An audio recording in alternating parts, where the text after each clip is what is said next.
지금 세상에서 벌어지는 일들을 하나씩 따로 보면 그냥 뉴스 몇 줄처럼 보일 수 있습니다. 에너지 문제, 식량 문제, 공급망 문제, 이동과 통제 이슈, 그리고 금융 시스템의 변화까지. 그런데 이걸 하나로 묶어서 보기 시작하면 전혀 다른 그림이 보입니다.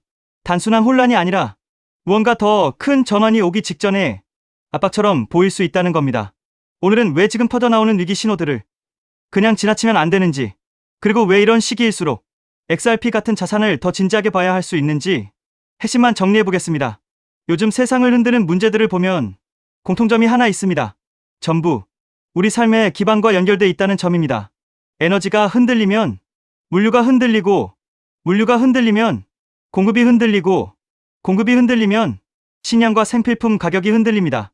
그리고 이런 압박은 결국 사람들의 소비와 심리를 무너뜨리고 기업의 비용을 끌어올리고 시장 전체의 불안으로 번집니다.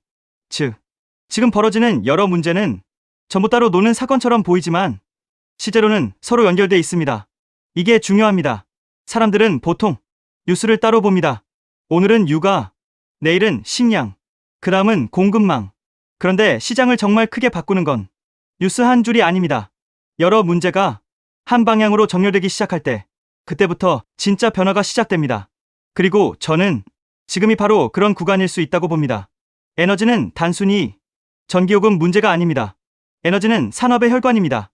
에너지가 흔들리면 생산이 흔들리고, 운송이 흔들리고, 원가가 흔들리고, 결국 경제 전체가 흔들립니다. 식량도 마찬가지입니다. 먹고 사는 문제는 가장 마지막까지 버티는 영역입니다. 그런데 식량 가격이 불안해지고 비료와 원자재 문제가 겹치고 공급이 흔들리기 시작하면 그건 단순한 경기 뉴스가 아니라 사회 전체 안정성과 연결되는 문제로 커집니다. 여기에 공급망 문제까지 겹치면 상황은 더 복잡해집니다. 필요한 물건이 필요한 시점에, 필요한 가격에, 필요한 곳으로 이동하지 못하면 그 비용은 결국 시장과 소비자에게 돌아옵니다. 그리고 이런 압박이 쌓이면 사람들은 묻게 됩니다. 도대체 왜 이렇게 여기저기서 동시에 흔들리는 걸까? 저는 이 질문이 굉장히 중요하다고 봅니다. 이걸 단순한 우연의 연속으로만 보기 시작하면 가장 큰 그림을 놓치게 되기 때문입니다. 여기서 중요한 건 누가 뭘 잘못했느냐가 아닙니다. 더 중요한 건 이런 위기가 커질수록 결국 어떤 시스템이 힘을 얻느냐입니다. 역사를 보면 큰 혼란이 올 때마다 사람들은 늘 같은 방향을 찾았습니다. 더 빠른 시스템, 더 효율적인 시스템, 더 예측 가능한 시스템입니다. 즉, 혼란이 커질수록 기존의 느리고 복잡한 구조는 점점 버티기 어려워집니다. 그리고 그 빈자리를 새로운 시스템이 채우기 시작합니다. 이건 금융도 예외가 아닙니다. 오히려 금융이야말로 가장 먼저 재편 압력을 받을 수 있는 영역입니다. 왜냐하면 세상이 흔들릴수록 돈의 이동은 더 중요해지기 때문입니다. 위기가 오면 사람들은 더 빠르게 자금을 움직여야 하고, 기업들은 더 빠르게 결제를 정리해야 하고, 기관들은 더 정교하게 유동성을 관리해야 합니다. 그런데 이 모든 움직임이 여전히 느리고 비싸고 복잡한 구조 위에 묶여 있다면 결국 금융 시스템은 가장 큰 압박을 받게 됩니다. 많은 분들이 금융 시스템은 원래 느린 거 아니냐고 생각합니다. 하지만 문제는 세상이 더 이상 그렇게 움직이지 않는다는 겁니다. 정보는 실시간으로 오가고, 거래는 즉시 연결되길 원하고, 시장 참가자들은 점점 더 효율적인 구도를 원합니다. 그런데 돈만 예전 방식대로 움직인다면 이건 결국 병목이 됩니다. 즉, 지금 우리가 보고 있는 문제는 단순한 일시적 혼란이 아니라 기존 시스템 전체가 새로운 속도를 못 따라가고 있다는 신호일 수도 있습니다. 이 부분이 정말 중요합니다.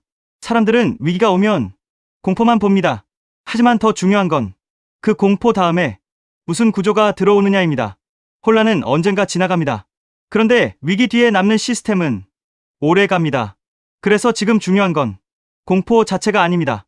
그 공포를 명분으로 어떤 변화가 자리 잡느냐입니다. 여기서 많은 분들이 놓치고 있는 것이 하나 있습니다. 세상이 흔들릴수록 더 필요해지는 건 결국 연결입니다. 국가와 국가 사이의 연결, 기관과 기관 사이의 연결, 자금과 자금 사이의 연결입니다. 그런데 기존 시스템이 이 연결을 너무 느리게, 너무 비효율적으로, 너무 비싸게 처리하고 있다면 결국 시장은 대안을 찾게 됩니다. 그리고 바로 그 대안 후보로 오랫동안 빠지지 않고 거론돼 온 이름이 래플입니다. 핵심은 왜 래플과 XRP가 이런 전환기 이야기에서 계속 등장하느냐입니다. 답은 단순합니다. 시장이 필요로 하는 건 더 빠르고, 더 효율적이고, 더 유동성 친화적인 정산 구조이기 때문입니다. 국제결제와 유동성 문제는 평온할 때도 중요하지만 세상이 흔들릴수록 훨씬 더 중요해집니다. 왜냐하면 불안정한 시기일수록 돈이 묶이는 시간, 중개 비용, 정산 지연이 더 큰 리스크가 되기 때문입니다. 이럴 때 기존 구조보다 더 유연하고 더 빠른 대안이 있다면 시장과 기관은 당연히 그쪽을 보기 시작할 수밖에 없습니다. 그리고 이게 바로 XRP를 다시 봐야 하는 이유입니다. 많은 분들이 XRP를 아직도 차트 하나로만 봅니다. 오늘 오르면 좋은 코인, 내리면 불안한 코인, 뉴스 하나에 흔들리는 코인. 하지만 지금 같은 전환기에서는 그렇게 보면 안 됩니다. 이럴 때 시장이 다시 평가하는 자산은 그냥 많이 오른 자산이 아닙니다. 새 시스템 안에서 실제로 역할을 할 수 있는 구조를 가진 자산입니다. 바로 그 점 때문에 XRP는 단순한 알트코인 이상의 의미를 가질 수 있습니다. 달러 가치에 대한 불안이 커지고, 기존 금융 인프라의 비효율이 더 선명해지고, 기관들이 더 빠른 유동성과 정산 구조를 찾기 시작하면 그때부터 XRP는 전혀 다른 프레임으로 보일 수 있습니다. 이제는 오를까 말까의 문제가 아니라 어떤 시대에 어떤 역할을 하게 될까의 문제로 바뀔 수 있다는 겁니다. 정리해보겠습니다. 지금 벌어지는 에너지 문제, 식량 문제, 공급망 문제, 그리고 금융 시스템의 압박은 각각 따로 보면 뉴스일 수 있습니다. 하지만 이걸 함께 보기 시작하면 단순한 혼란이 아니라 시스템 전환의 전조처럼 보일 수도 있습니다. 혼란이 커질수록 사람들은 더 빠르고 더 효율적인 시스템을 원하게 됩니다. 그리고 바로 그 과정에서 금융 인프라도 재편 압력을 받게 됩니다. 그래서 지금 중요한 건 공포 그 자체가 아닙니다. 그 공포 뒤에 무슨 시스템이 들어오느냐입니다. 그리고 바로 그 지점에서 XRP 같은 자산은 다시 전혀 다른 무게로 평가받을 수 있습니다. 위기는 지나갑니다. 하지만 위기 뒤에 자리 잡는 시스템은 오래 남습니다. 그래서 지금 이 구간은 무서워만 할 자리가 아니라 어떤 변화가 오고 있는지를 가장 진지하게 봐야 하는 자리일 수 있습니다. 그리고 그 변화의 초입에서 XRP는 생각보다 훨씬 더 중요한 이름이 될 수 있습니다. 여기에 더해 또 중요한 내용. SEC 소송이 사실상 완전 종식되었습니다. 이 소송이 끝난다는 것은 단순한 사건 종료가 아닙니다. 리플 채택이 본격적으로 증가할 수 있는 출발점이 된다는 의미입니다. 그렇게 되면 리플의 파트너사들, 특히 금융권에서 리플 시스템을 도입하는 흐름이 마치 밀물처럼 빠르게 확대될 가능성이 있습니다. 여기서 한 가지 생각해볼 질문이 있습니다. 금융권이 정말 리플을 채택하기 시작하면 어떤 변화가 일어날까요? 그런데 금융권의 요구는 생각보다 단순하지 않습니다. 국가마다 규제가 다르고 지역마다 금융 환경이 다르기 때문입니다. 이러한 다양한 요구를 하나하나 대응하려면 리플 역시 지금보다 훨씬 높은 확장성을 확보해야 합니다. 그래서 자연스럽게 리플에게도 레이어2라는 개념이 굉장히 중요한 요소로 떠오르게 됩니다. 리플 레저를 활용하면 국가와 국가 사이에서 자산을 이동시키는 것이 가능해집니다. 그리고 그 자산 이동 기록은 모두 리플 레저 원장에 투명하게 기록됩니다. 여기서 또 하나 궁금해집니다. 이 시스템이 실제 금융권에서 사용된다면 얼마나 많은 자산이 이동하게 될까요? 리플 레저를 통해 이동할 수 있는 자산은 단순히 암호화폐만을 의미하지 않습니다. 디지털 자산은 물론이고 앞으로 시작될 전 세계 은행들의 현금 자산까지도 이 시스템을 통해 이동할 수 있습니다. 이처럼 XRP가 글로벌 금융기업들과 사업을 확장해 나가기 위해서는 반드시 필요한 구조가 있습니다. 그것이 바로 레이어2입니다. 레이어2 없이 사업 확장을 시도한다면 언젠가는 한계에 부딪힐 수밖에 없습니다. 레이어1과 레이어2는 서로 경쟁하는 구조가 아니라 하나의 생태계를 만드는 공생 관계입니다. 여기서 중요한 질문이 하나 있습니다. 전 세계 은행들이 사용하는 시스템이라면 얼마나 다양한 기능이 필요할까요? 이 생태계가 커질수록 전 세계 은행들이 요구하는 다양한 기능을 제공할 수 있습니다. 그래야 생태계 자체가 스스로 돌아갈 수 있는 자생력을 가지게 됩니다. 즉, 뿌리가 깊은 구조를 만들어 어떤 서비스가 등장하더라도 자체적으로 처리할 수 있어야 합니다. 그래야 리플이 단순한 코인이 아니라 하나의 플랫폼으로 성장할 수 있습니다. 그리고 그렇게 되어야 리플은 장기적으로 살아남을 수 있습니다.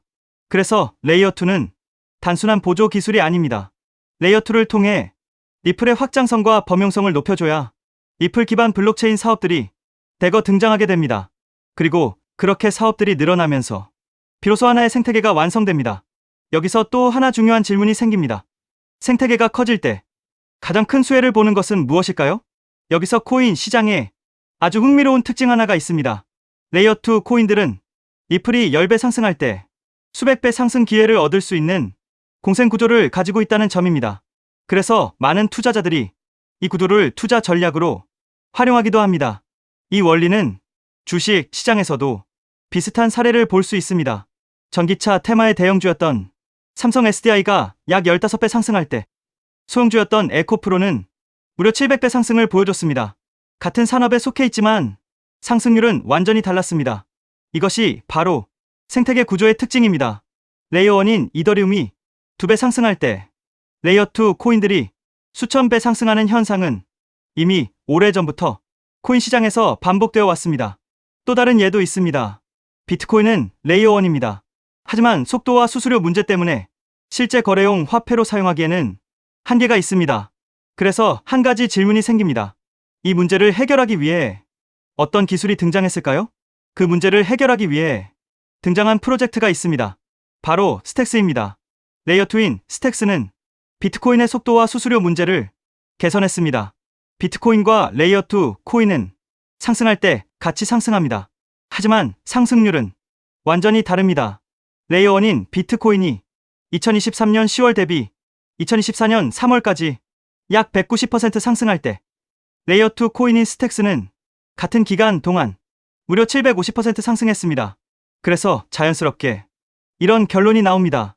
만약 XRP가 앞으로 10배 상승한다면 리플 레이어2 코인들은 100배, 1000배 상승 가능성도 충분히 기대할 수 있다는 것입니다. 여기서 이제 가장 중요한 질문이 생깁니다. 그렇다면 리플 생태계에서 레이어2 역할을 하는 코인은 무엇일까요? 첫 번째로 제가 우리 구독자분들께 소개해드릴 리플 관련 코인은 더 룻 네트워크, The Root Network입니다. 룻 네트워크 홈페이지를 보면 XRP, Ledger, Integration, 즉 다양한 블록체인을 XRP, 레저로 통합하는 기능을 설명하고 있습니다. XRP 사용자들이 다른 코인들을 XRP, 레저 환경에서도 사용할 수 있도록 확장해주고 이 과정에서 룻 네트워크가 브릿지 역할을 하는 리플 전용 크로스체인 솔루션이라는 것을 확인할 수 있습니다. 그래서 리플 홀더라면 반드시 알아둘 필요가 있는 프로젝트입니다. 또 하나 중요한 특징이 있습니다. 바로 블록 리워드입니다. 리워드는 블록체인 네트워크 유지에 기여하는 채굴 활동에 대한 보상인데 이 보상이 XRP로 지급됩니다. 즉, 룻 네트워크의 기축 통화가 XRP라는 의미입니다. 더 룻 네트워크는 XRP 확장을 위한 역할을 하지만 이더리움의 EVM 구조를 기반으로 레이어1을 개발한 프로젝트이기 때문에 직접적으로 XRP 체인을 사용하지 않는다는 한계도 존재합니다. 하지만 지금 소개하고 있는 이 코인은 리플 블록체인에서 개발된 유일한 레이어2 프로젝트입니다. 그래서 향후 XRP가 10배 상승한다면 이 코인은 100배, 1000배 상승 가능성도 충분히 기대해 볼 수 있습니다. 여기서 많은 분들이 이 질문을 하실 수 있습니다. 도대체 이 코인은 어떤 구도를 가지고 있을까요? 이 코인 홈페이지를 보면 메인 화면에 XRP 생태계를 위한 사이드체인이라는 프로젝트 목표가 명확하게 적혀 있습니다. 사이드체인은 XRP 체인을 더 원활하게 구동할 수 있도록 지원해주는 체인을 의미합니다. 그래서 XRP 생태계가 커질수록 이 코인의 사용처도 폭발적으로 늘어날 수 있습니다. 또한 이 코인의 이용자가 늘어날수록 XRP 역시 더 안정적인 환경에서 서비스를 제공할 수 있습니다. 그래서 이 두 코인은 공생 관계라고 볼 수 있습니다. 이 코인의 백서를 보면 XRP 레저의 포크라고 설명되어 있습니다. 하드포크와 비슷한 개념인데 XRP의 장점은 유지하면서 레이어2의 핵심 가치인 확장성을 개선하기 위해 추가적인 코드 개발 가능성을 열어둔 구조입니다. 그래서 이 프로젝트는 레이어2 스마트 컨트랙트를 담당한다고 설명하고 있습니다. 향후 리플 생태계에서는 결제는 레이어1, 즉 리플 레저에서 처리되고 어플리케이션과 서비스 영역은 레이어2인 이 프로젝트를 통해 처리될 가능성이 있습니다. 사실 이 부분 때문에 리플 기술 커뮤니티에서는 하나의 우려가 나오고 있습니다. 앞으로 이 코인으로 수요가 너무 많이 몰릴 수 있다는 것입니다. 레이어 2는 블록체인이라는 뿌리 위에서 꽃과 열매 역할을 하는 블록체인 애플리케이션들을 연결하는 역할을 합니다. 그런데 이 중요한 연결 구조가 거의 코인 하나에 집중되어 있습니다. 그래서 기술자 커뮤니티에서는 이 코인이 혹시 XRP보다 더 커질 수도 있는 것 아니냐는 우려까지 나오고 있습니다. 이에 대해 리플 CTO인 슈와르츠는 이렇게 이야기합니다. 새로운 체인이 등장한다고 해서 기존 체인의 가치가 떨어질 것이라고 걱정하는 것은 지금 걱정할 문제가 아니라는 것입니다. 즉, 이 코인이 너무 커질 것을 걱정하는 기술자들의 우려에 대해 리플 CTO가 직접 나서 진정시키고 있는 상황입니다. 이 장면만 봐도 이 프로젝트가 얼마나 중요한 위치에 있는지 충분히 알 수 있습니다. 이 코인은 재작년 12월에 출시된 아직 2년도 되지 않은 초기 프로젝트입니다. 현재 가격은 약 166원, 그리고 시가총액 역시 약 60억 수준입니다. 리플 XRP의 시총이 약 45조라는 점을 생각하면 아직 700분의 1도 되지 않는 저평가 영역이라고 볼 수 있습니다. 또한 전체 물량의 98% 이상이 이미 유통되어 있기 때문에 개발팀의 물량 언락으로 인한 추가 하락 위험도 크게 걱정할 필요는 없습니다. 이 코인은 리플과 직접 연결되어 앞으로 리플 생태계에서 핵심 역할을 맡게 될 가능성이 있습니다. 그래서 리플 CTO의 집중적인 관리도 받고 있습니다. 그런데 아직까지 저평가 상태인 이유가 있습니다. 리플사가 이 프로젝트에 직접 깊게 관여하고 있음에도 아직 공개적으로 크게 드러내지 않고 있기 때문입니다. 리플의 SEC 소송이 사실상 완전히 끝나 이제 금융권 사업 확장이 전략적으로 시작될 수 있습니다. 그 시점이 되면 이 코인은 폭발적인 움직임을 보일 수 있습니다. 그래서 지금은 리플 네트워크 내부 거래 정도로만 조심스럽게 운영되고 있는 것으로 추정됩니다. SEC 소송이 사실상 종식되어 리플 채택은 곧바로 확대될 가능성이 매우 높습니다. 그에 따라 금융권의 리플 시스템 도입 역시 확장됩니다. 하지만 금융권의 요구는 국가와 지역마다 매우 다양합니다. 그래서 이런 요구에 하나하나 대응하려면 리플은 반드시 더 높은 확장성을 확보해야 합니다. 그래서 바로 이 코인이 등장한 것입니다. 리플 생태계 확장을 가능하게 만드는 핵심 구조이기 때문에 기술자 커뮤니티에서는 오히려 이 코인이 너무 크게 성장할 가능성을 우려하고 있는 것입니다. 코인마켓캡의 커뮤니티 투표 결과에서도 무려 96%나 되는 사람들이 이 코인의 폭등에 투표한 것을 볼 수 있죠. 리플 XRP의 성장과 함께 수백, 수천 배 동반 성장할 이 코인 정보를 저희 구독자 여러분들께만 무료로 공유해 드리려고 합니다. 딱 10만 원이면 됩니다. 많은 돈도 필요 없습니다. 단 10만 원만 묻어두셔도 올해 인생의 방향을 바꿀 수 있는 코인입니다. 그런데 왜 지금 이 자리에서 이름을 바로 공개하지 않느냐고요? 이유는 단순합니다. 유튜브에서 이름이 공개되는 순간 세력들이 바로 움직입니다. 가격을 흔들고 판을 뒤집습니다. 그리고 뉴스가 나오고 사람들이 몰리기 시작하면 그때는 이미 늦습니다. 이 시장은 정보가 퍼진 뒤에 사는 사람이 아니라 퍼지기 전에 움직인 사람이 가져가는 구조입니다. 결국 선점이 전부입니다. 이건 단순히 좋은 코인을 찾는 문제가 아닙니다. 지금 시장에서 2026년을 버티기 위한 필수 선택에 가깝습니다. 최근 시장 하락으로 원금 손실이 컸던 분들 많으시죠? 이 코인은 그런 분들도 한 번에 만회할 수 있는 가능성이 있는 구간에 있습니다. 그래서 저는 아무에게나 공개하지 않습니다. 저를 믿고 설문에 참여해주시는 구독자분들께만 이익은 코인의 이름, 진입 구간, 그리고 목표 가격까지 모두 공유드리겠습니다. 당연히 저는 10원도 요구하지 않고 무료로 우리 구독자분들께만 공유해 드릴 겁니다. 왜? 돈도 안 받고 이런 정보를 알려주냐고 하시면 제 유튜브 채널 좀 키워보고 싶어서가 다여서 구독과 좋아요 한 번씩만 부탁드리겠습니다. 방법은 간단합니다. 제가 아래 설명란에 구글 폼 링크 하나를 달아놓겠습니다. 이 링크는 여기 설명 보기를 클릭하시면 볼 수가 있는데요. 이 구글 폼 링크를 눌러보시면 이러한 창이 뜰 겁니다. 그러면 여기 구독자께만 드려요에 체크를 해주신 다음 리플 레이어 2 코인 정보를 공유받으실 연락처를 자세히 적어주신 다음에 여기에 있는 제출을 눌러주시면 저에게 이 구글 폼이 날아오게 됩니다. 그러면 제가 이 구글 폼을 확인하자마자 적어주신 연락처로 연락드려서 제가 구독자인지 확인만 간단히 빠르게 한 다음 아까 말씀드린 리플 레이어 2 코인 정보를 바로 공유해 드리도록 하겠습니다. 이 코인이 아마 2026년의 졸업 코인으로 이름을 올리게 될 수도 있을 겁니다. 최근 원금 손실이 컸던 분들도 한 번에 만회하고도 남을 수 있으니 최대한 서둘러 준비하셔서 제대로 된 수익을 만들어 보셨으면 합니다. 우리 구독자 여러분 힘내시고 긴 영상 끝까지 시청해 주셔서 감사드리며 마지막으로 구독과 좋아요 한 번씩 부탁드리면서 마무리하겠습니다. 끝까지 시청해 주셔서 감사합니다.